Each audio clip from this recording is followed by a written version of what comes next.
When I was 6 years old, my favorite toy was a stuffed rabbit named Mr. Whiskers. He wasn't anything special to look at. Gray fur worn thin in places, one ear flopped over permanently because of a botched reattachment attempt my mom had made with her old sewing kit. But he was mine. He slept next to me every night. He came to every family vacation, every sleepover, every doctor's appointment. My dad used to joke that I would take Mr. Whiskers to college with me one day. And honestly, if he hadn't disappeared, I probably would have. I remember the night he vanished. I'd been playing in the backyard, making a little fort out of old cardboard boxes. I must have left him out there when Mom called me in for dinner. By the time I realized he was missing, it was already dark. I cried.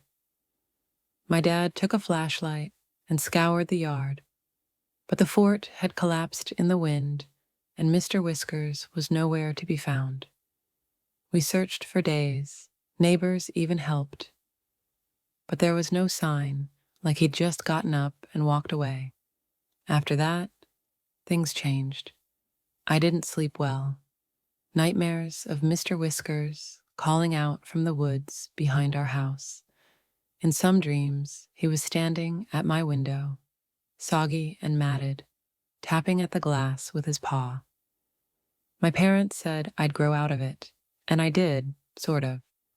I got new toys, new friends, new worries. Mr. Whiskers faded into the background of my memory, a soft ache that only surfaced when I found an old photograph in a family album. Life went on. I moved out, went to college, like Dad joked, got a job, got married. My wife, Claire, knew all about Mr. Whiskers because she loved childhood stories. Whenever she found me staring off into space, she'd laugh and say, "Thinking about that runaway rabbit again?" I'd laugh too, because really, who loses a stuffed animal and still mourns it 20 years later? But a month ago, everything changed. We'd just moved into a new house, a small craftsman with a big backyard, eerily similar to the one I grew up in. It needed work. The basement smelled like mildew, the floorboards creaked at night, and the attic door didn't quite latch. On our third night, I heard something in the attic, not a thud or a creak, something softer, like fabric dragging across the floor. I told myself it was mice, or the house settling. Old houses do that, right? Claire was out of town for work, so it was just me, and our dog, Toby. Toby barked once, then ran upstairs and scratched at the attic door, whining like there was something behind it. I didn't open it that night, but the next morning, curiosity got the better of me. I grabbed a flashlight, climbed the rickety pull-down ladder, and pushed the attic door open. The smell hit me first. Musty, stale air that tasted like old insulation and forgotten boxes. I swung the flashlight around, seeing nothing but dust motes and cobwebs. And then I saw it, propped up against an old trunk in the far corner, gray fur, drooping ear, one glassy black eye. Mr. Whiskers. He looked exactly the same as I remembered him, except he was filthy, his fur matted with dirt, but unmistakably him. My chest tightened. I laughed, nervous, disbelieving. Maybe my mom had boxed him up, and I'd forgotten. Maybe he'd been here this whole time. But that didn't make sense. We'd never lived in this house before. We'd bought it from a retired couple who had no kids. I picked him up. His body was cold, damp, and for a split second, I could have sworn I felt him twitch. I brought Mr. Whiskers downstairs and set him on the kitchen table like some bizarre relic. Toby sniffed him, then backed away, tail tucked between his legs. That should have been my first clue.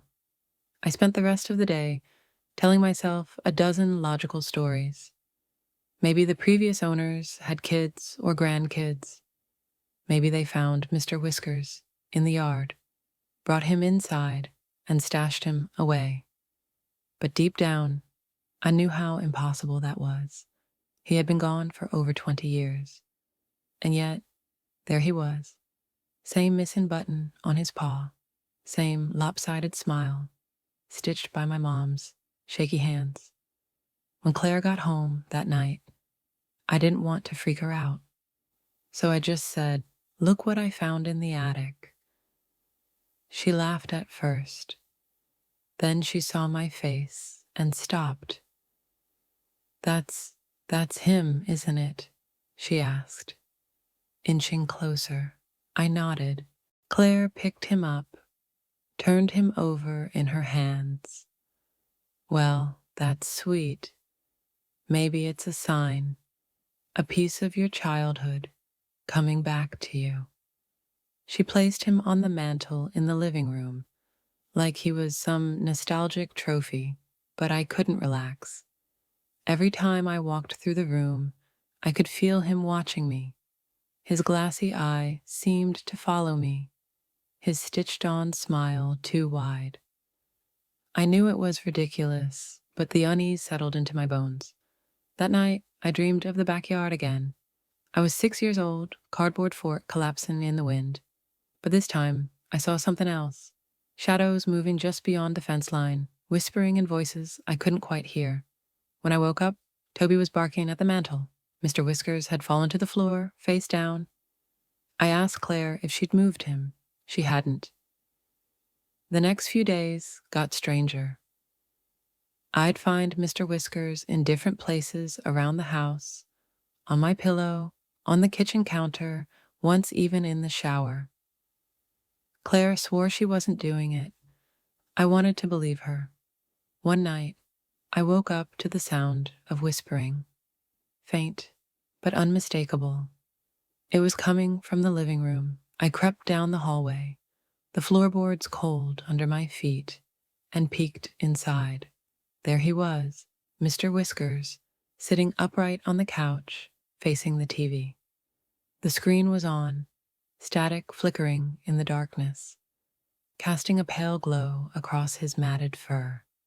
I turned the TV off, grabbed Mr. Whiskers, and stuffed him in a box in the garage.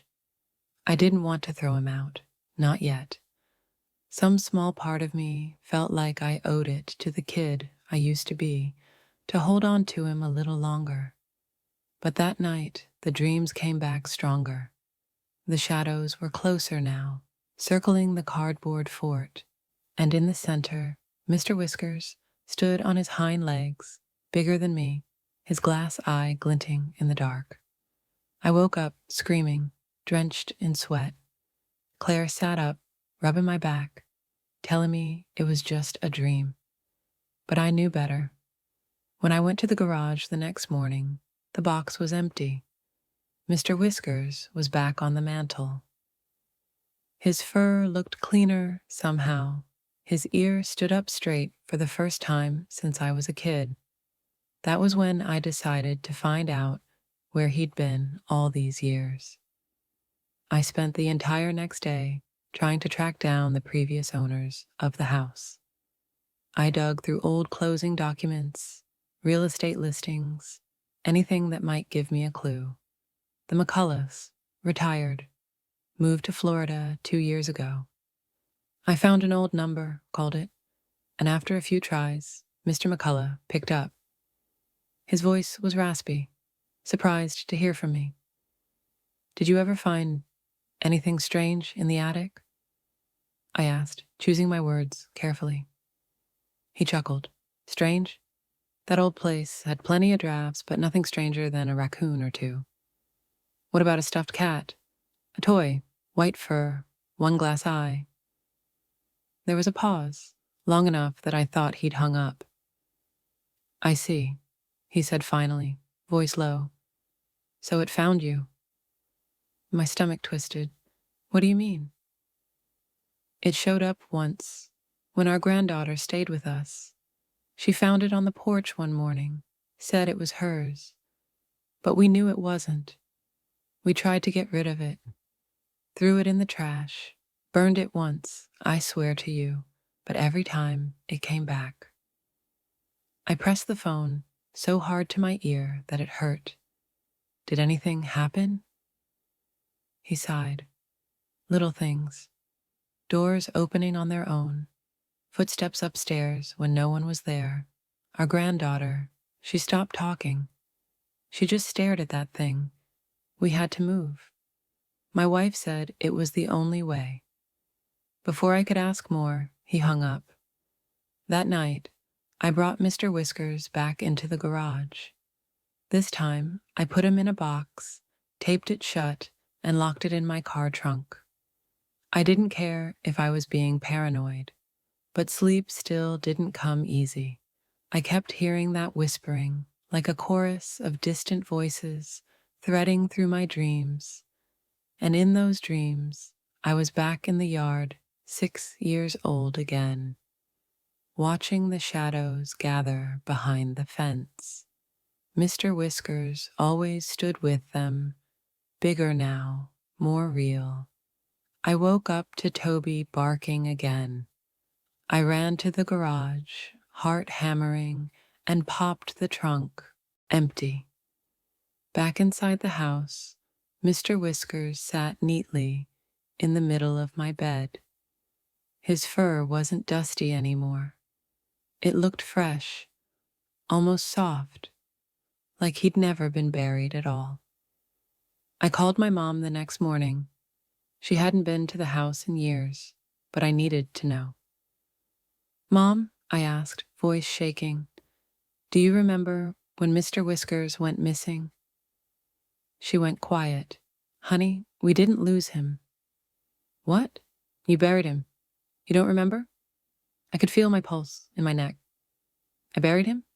You came inside crying. You said he told you it was time to go home. You begged me for a box. You dug a hole by the old oak tree and buried him. I thought you'd made it up, but you swore he'd spoken to you." I dropped to my knees in the kitchen, the phone pressed to my ear like a lifeline. The kitchen felt too small, too dark. And now he's back. I could hear my mother's breathing on the other end. "Get rid of it," she whispered. "Whatever it takes, get rid of it." I tried. God knows I tried. I drove to a river 30 miles out of town, chucked him in as far as I could, watched the white fur swirl and sink beneath the surface. For the first time in weeks, I felt like I could breathe. That night, I locked every door and window. I slept with the lights on. When I woke up, Toby was gone. I found him in the backyard, curled up by the oak tree. At his feet was Mr. Whiskers, dry, pristine, sitting upright on the dirt. I felt like the world shifted under me. A memory surfaced, something I hadn't thought about since I was a kid. Digging that hole behind the tree. Feeling tiny hands on mine, guiding me. Whispers in my ear, telling me it was okay, that he'd be waiting. I realized then, he never left. He'd always been here, under my feet, under the roots, waiting for the right moment to crawl back into my life. I'm not sure what I'm going to do next. Claire wants to leave. I don't blame her. She says she's seen him move, really move, just a flicker out of the corner of her eye. Once she found him in the nursery we haven't finished yet, sitting in the empty crib. I'm sitting at the kitchen table now, staring at him. He's on the counter this time, paws resting neatly on the edge, glass eye glinting in the morning light. I swear, if I listen closely enough, I can still hear him, whispering. I didn't go to work the next day. I couldn't. I sat at the kitchen table with Toby curled at my feet, my eyes locked on Mr. Whiskers where he perched on the counter. The house felt alive, like it was holding its breath, waiting for me to make the next move. Claire stayed at her sister's place overnight. She said she needed space, but I knew she was terrified. Who could blame her? She'd heard the footsteps, too. She'd seen the bedroom door swing open at 3 a.m. when we were both downstairs. We'd blamed drafts, faulty hinges, anything but what we knew deep down. I reached for my phone. Maybe a priest, I thought, or a psychic, hell, an exorcist. But every number I found felt like a dead end. How do you explain to a stranger that your childhood toy is haunting you? So instead, I started digging into my own past. There had to be something I'd forgotten, some clue that would make this all make sense. I spent hours in the attic, surrounded by boxes of old school papers, dusty trophies, and childhood drawings. I found a shoebox labeled keepsakes. Inside were crayon scribbles, birthday cards, and a single Polaroid that made my blood run cold. It was me, maybe 6 or 7 years old, kneeling in the backyard by the old oak tree. I was smiling at the camera, but my eyes were locked on something just out of frame. Next to me, blurry but unmistakable, was Mr. Whiskers. Except he was larger than I remembered, and in the photo, his one glass eye seemed to glint, reflecting the flash like a cat's would. My mother must have taken this picture, but why had she kept it? On the back, in my childish handwriting, was a single word: friend. That night, I dreamed of the oak tree again, but this time I was underground, lying in the cold dirt, unable to move, roots wrapped around my arms like restraints. I could feel Mr. Whiskers curled up on my chest, his fur brushing my neck, purring softly. Then the purr turned into words. You buried me here, so I could grow. I woke up gasping for air, my sheets damp with sweat. Toby was barking at the window, hackles raised. I ran outside, barefoot on the cold grass. The moon was high, lighting up the backyard in a pale glow. The ground beneath the oak tree was disturbed, like something had crawled out, or was trying to crawl back in. The next day, I called my mom again. I needed answers, real ones. She sounded older than I remembered, her voice lined with exhaustion. Why didn't you ever tell me about the burial? I asked. She was quiet for a long time. Then she said, I thought you'd made him up, your imaginary friend. I thought you were lonely. I told her about the Polaroid, about the tree, about the whispering. Her voice cracked. Your grandfather told me once, when he was drunk, that the house was built on an old field, said something about the feeding ground. I never asked what that meant. What does that have to do with Mr. Whiskers? She sobbed softly. I don't know. But your father, he found you out there one night, talking to something. You were half asleep, digging with your bare hands. He pulled you inside. After that, you stopped speaking for almost a week. I felt the floor sway under me. Memories, blurred and half-formed, clawed their way back, the dirt under my nails. A voice whispering, I'll keep you safe. I'll come back when you need me. I hung up. The walls of the house felt tighter now, the air thicker. Mr. Whiskers sat by the front door, as if waiting. I realized I couldn't do this alone. So I called Derek, my oldest friend, the one guy who'd never laughed when I told him my weird dreams as a kid. When he arrived, he stared at Mr. Whiskers with an uncomfortable smile. Seriously? This is what's got you so freaked out? I didn't even bother trying to explain. Instead, I handed him the Polaroid, told him everything. He didn't laugh this time. Dude, he said finally, this is messed up. Maybe it's like some old folk thing, a tulpa, or, I don't know, a haunting? I shrugged. All I know is that it won't go away, and it keeps coming back stronger. Derek spent the night. We made a plan to dig up the roots of the oak tree to see if there was anything still buried there. Maybe if we found the original remains, if there even were any, we could break the connection. At 2 a.m., shovels in hand, we stood under the gnarled branches, the dirt cold and soft beneath our boots. We started digging. In the distance, I swore I heard Toby whimper inside the house. A low hum filled my ears, like static from an old TV. The deeper we dug, the more the humming turned into whispering. Derek's shovel hit something solid. He knelt down, brushing away the soil with shaking hands. It was a small wooden box, rotted with age, but still intact. He pried it open, and there, nestled in a moldy blanket, was another Mr. Whiskers. But this one was decayed, fur matted, glass eye cracked. I looked back toward the house. In the window, pressed against the glass, was Mr. Whiskers, watching. We stood there for what felt like forever, staring down at the rotting box. The old Mr. Whiskers inside looked like a taxidermy experiment gone horribly wrong. Matted fur, half-missing ear, the cracked glass eye staring blankly at nothing.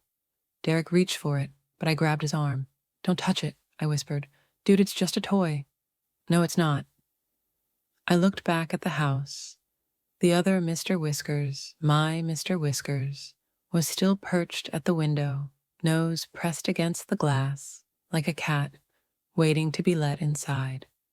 But his one glass eye glowed faintly in the dark. The wind picked up. The oak's branches scraped each other like dry bones. Derek and I stared at the open box, both of us shivering, though the night wasn't that cold anymore. Suddenly, the whispers came back. Stronger this time.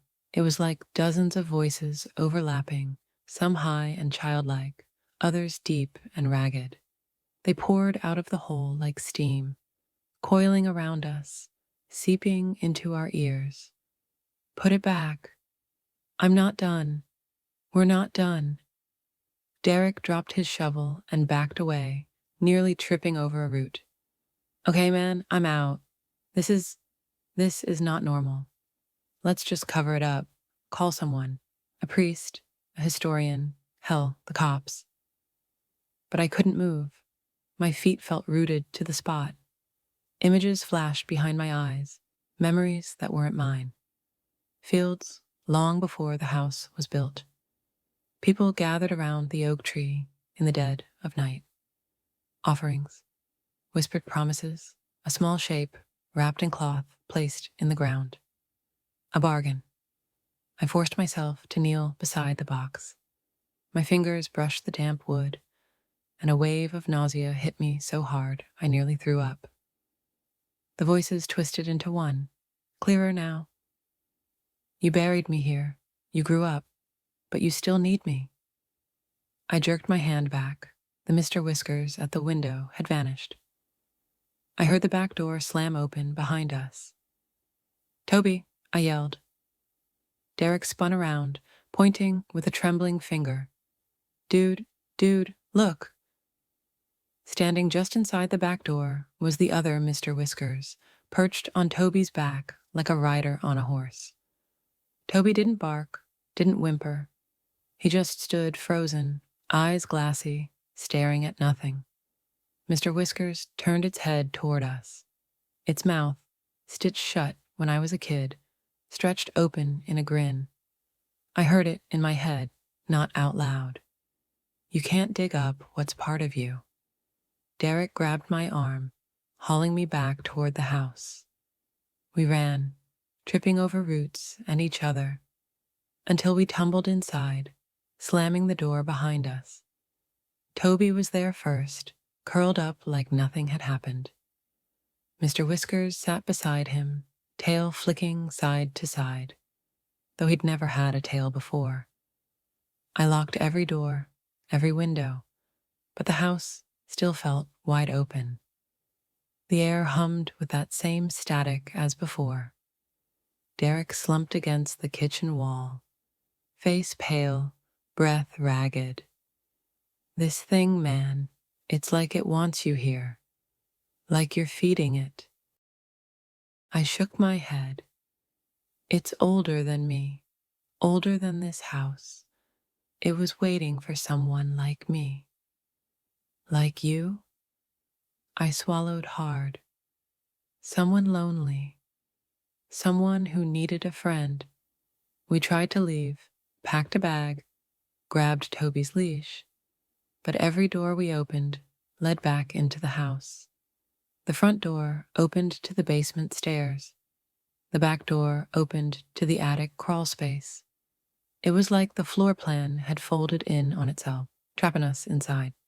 And Mr. Whiskers followed, room to room, always close enough to see, never close enough to touch, watching. At some point, Derek passed out on the couch. I wanted to wake him, but my legs wouldn't move. I sat in the hallway, back against the wall, Mr. Whiskers, perched on a banister just feet away. His glass eye glowed faintly in the dark. I never left you, it whispered in my mind. And you never left me. I closed my eyes, hoping sleep would break the loop. Instead, I dreamed of the oak tree again. In the dream, I was digging. My fingers were raw and bloody, dirt packed under my nails. But this time, I was burying something. Not Mr. Whiskers, not a toy, me. I watched myself climb into the shallow grave. Mr. Whiskers curled in the crook of my arm, purring. The dirt fell in slow motion, covering my face, my chest, until I disappeared into the dark. When I woke up, Toby was gone. Derek was gone. The front door was wide open, and Mr. Whiskers sat in the doorway, his cracked glass eye catching the morning light, inviting me outside.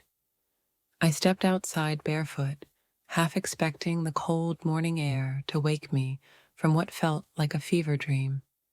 The yard was exactly the same rusted swing set, same half-buried garden gnome by the fence. But the ground under the old oak looked freshly disturbed again, like it had never settled after we dug up the box. Mr. Whiskers sat by the tree, tail curling around the base, one glass eye fixed on me, the other missing now, hollow and dark. "Where's Derek?" I whispered, but the words stuck in my throat. A low growl came from behind the tree. I moved closer, ignoring the icy dread crawling up my spine.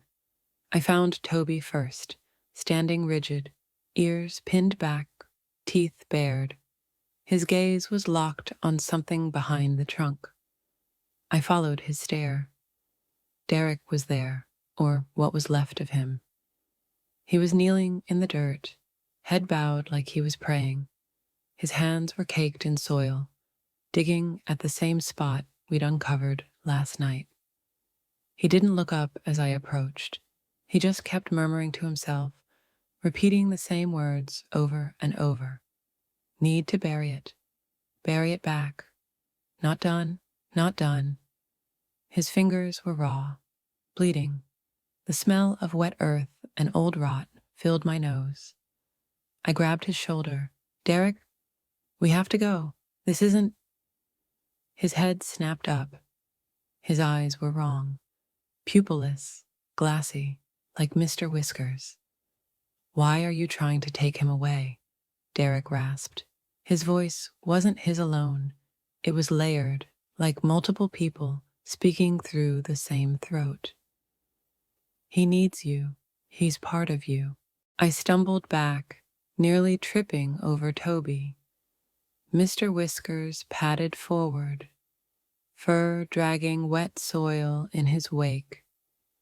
He jumped onto Derek's shoulder, curling there like a grotesque parrot. Derek's mouth stretched into a grin that wasn't human. "You buried him once, and you came back. You always come back." I bolted. The yard shifted under my feet, the path to the street bending in impossible angles. Every turn led me back to the oak tree, the swing set, the patch of overturned soil. Toby stayed by my side, growling, barking at the shadows that moved between the trees. I didn't know what else to do. I grabbed the shovel from where we'd dropped it the night before. My hands shook as I dug deeper, soil flying in all directions. Derek, or whatever was wearing Derek's skin, watched, head cocked. Mr. Whiskers purred on his shoulder, tail flicking like a metronome. "You're almost there," he crooned. The shovel hit something solid. Not wood, not the old toy box, something metal. I scraped the dirt away with trembling fingers until I uncovered a rusted tin can, its lid sealed with wax and rope. It pulsed when I touched it, like something inside was alive. Derek stepped closer.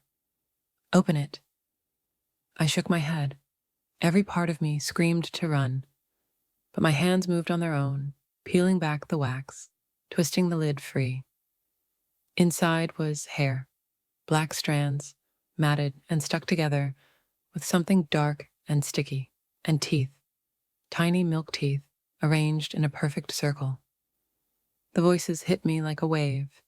Every memory I'd buried, every nightmare I'd tried to forget, flooded back at once. The nights I'd heard whispers from my closet as a child, the cold hand that stroked my hair when I cried myself to sleep, the bargain I made, too young to understand.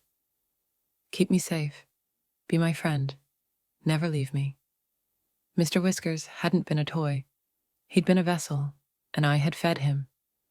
Derek lunged at me, eyes wide, mouth open in a silent scream. Toby leapt between us, snapping and snarling.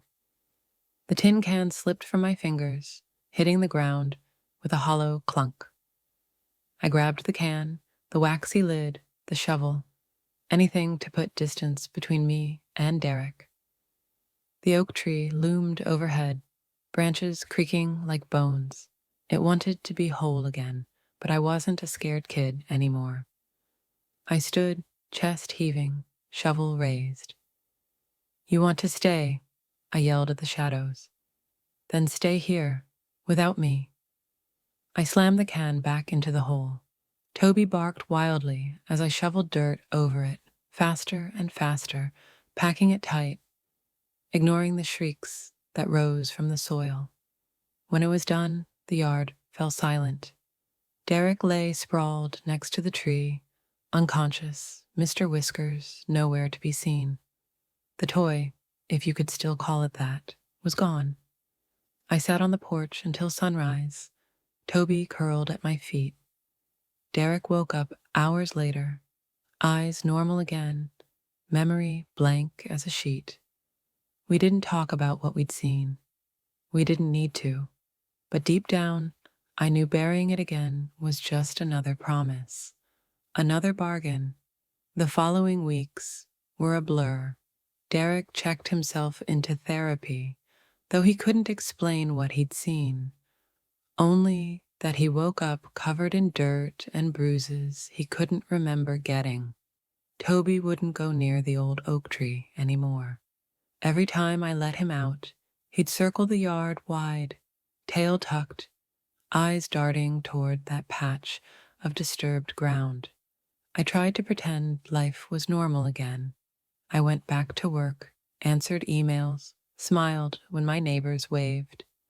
But every time I closed my eyes, I saw that rusted tin can pulsing under the soil, heard the tiny clink of teeth rattling in the dark. Sometimes I'd find tufts of black hair on my pillow. Tiny teeth clattered across the bathroom sink when I brushed my hair. They vanished when I looked twice, but the chill they left never did. One night, Toby started barking at my bedroom door, loud, frenzied. His claws scraped deep grooves into the wood. I sat up in bed, pulse pounding in my ears. I pressed my ear to the door. Nothing. Then a soft, familiar voice came from the other side. "Come play with me." My childhood voice, the same lilt, the same giggle I'd heard on old family videos. It scraped something raw inside me. I whispered, "Go away." Silence. And then, the same voice, right outside the window now.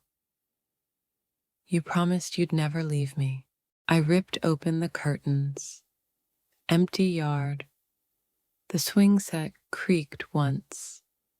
Back and forth, back and forth.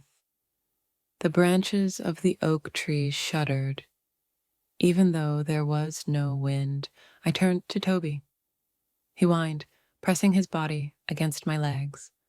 I buried my face in his fur and counted my breaths. 1, 2, 3. When I looked up again, the swing was still, but the earth under the tree, freshly turned, like something had crawled out. The next day, I called my mother. I didn't know what I expected her to say. I just needed to hear her voice, someone who could remind me who I was before all this. When she answered, she sounded tired, older than I remembered. "Sweetheart, I haven't heard from you in weeks." I tried to explain about the toy, the can, the teeth. She was quiet for a long time. Then she said something that made the bottom drop out of my stomach. "You know we never bought you that cat doll, right? You always said he found you." I hung up before she could say more. That night, I dreamt I was back in my childhood bedroom. The walls were covered in crayon drawings. Me and Mr. Whiskers, holding hands under the old oak. The closet door was open, darkness spilling out like ink. A voice drifted from inside, older now, twisted. "You buried me once. You'll bury me again. We always find each other."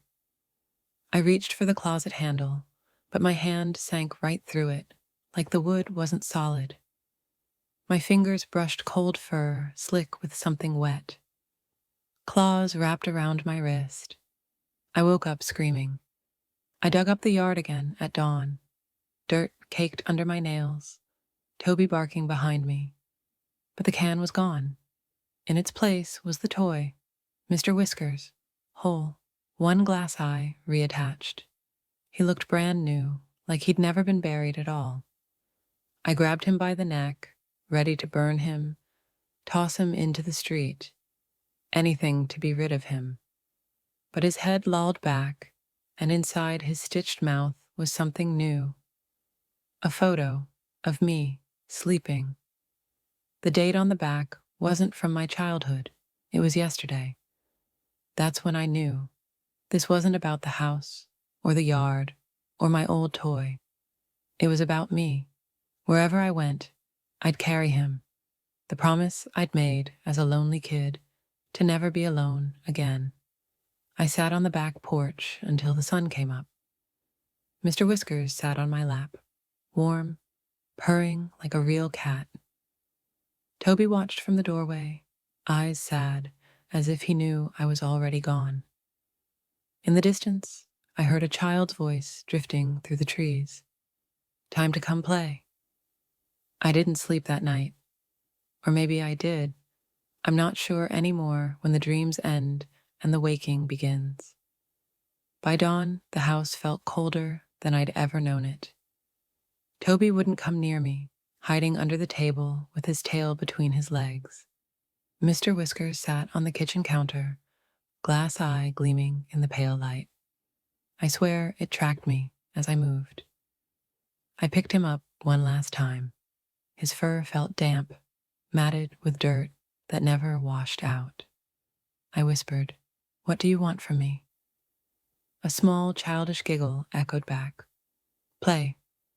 I slammed him into the sink, grabbed the biggest kitchen knife I could find. I cut him open, stuffing and old rags spilling out onto the steel. But beneath that, beneath the stitched seams, there was something else. A small, perfectly preserved tooth, not mine, not a child's. An adult's molar, root still wet with blood. My stomach lurched, the faucet dripped once, twice, and then a voice, right behind my ear. "You can't bury me forever." I turned. The kitchen was empty, but muddy footprints, led from the back door to the sink, tiny cat paw prints trailing beside them. By noon, I was outside again, shovel in hand, dirt up to my elbows. I dug and dug until the hole was deep enough to swallow me whole. And that's when I saw it. Under the roots of the oak, an old rotted box I'd never seen before. Inside, dozens of Polaroids, every single one a picture of me, sleeping, different beds, different years, some from houses I'd long forgotten. At the bottom of the box was my name, carved into the wood over and over. And below that, the final message, scratched so deep the splinters bled into my skin when I touched it, always together, never alone.